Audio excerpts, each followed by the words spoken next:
So somewhere along the lines, the West has completely lost track of what's important and what comes into making good shows and good movies. Same thing when it comes to comic books and animation, things along those sides. The West has completely lost the point.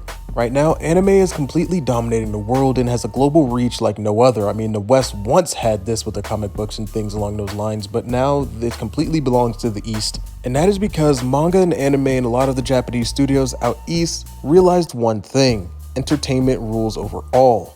Keeping people entertained is all that naturally matters when it comes to creating good stories and good TV shows and good things that people would like to watch. Especially with how culturally the Japanese are very, very hard workers. I mean, working 15-hour shifts a day. And even through all of that, you still see them take some time out of their day and out of their busy schedules to read a manga or watch some anime.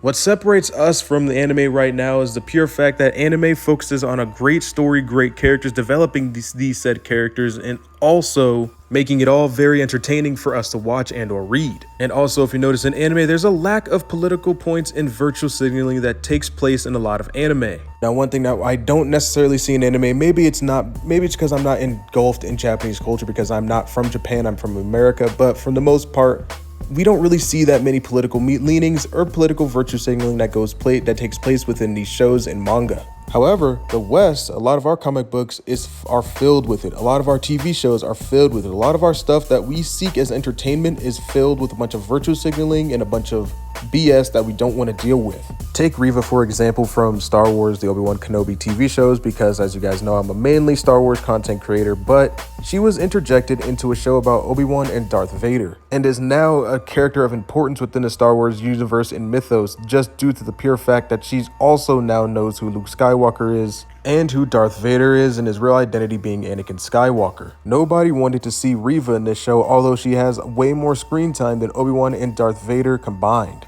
in a show that was specifically supposed to be about Obi-Wan and Darth Vader. Now, it's not a knock to the character herself, but more so a knock towards the writers and creators in the room that allowed this to happen and not necessarily address it. There's ways you can add characters in without it having to feel like such a weird cash grab, or a way to interject your own characters within already a set universe of characters that everyone knows and loves. But it's very divisive here in the West due to the pure fact that if I were to say that out loud or say that in a convention or anything like that, I'd be called a racist, a homophobe, or whatever. And I genuinely don't really care about the race of the character or anything along those lines. I just want a good, cohesive story that makes sense. But out West, the political parties have hijacked culture and hijacked entertainment in a way to cause more division and stow more seeds of hatred within people. Now, unfortunately, when it comes to Western media, we have one side or the other. No longer can you just watch something just to be entertained or watch something because you genuinely like it and you genuinely want to be entrenched within this lore. Now, people will say, I've had it said to me plenty of times, that there's always been political leanings within entertainment or within anime, within TV shows, within these kind of things like that. But at the end of the day, to me, that just seems like a cope because it's never been this bad before. And I'll delve more into that in another time in another video. But for the most part, I just wanted to get this point across that entertainment can go back to being very entertaining for people. And one of the many ways that we can get back to doing that, especially out here out West, is just to focus on a good, cohesive story and to be entertaining at the end of the day. That is what this is all about when it comes to our comic books and our animation. And for the people that say that can never be done again, we just watched it happen in 2025 during the entire year. Superman came back and reigned supreme in theater and across the world.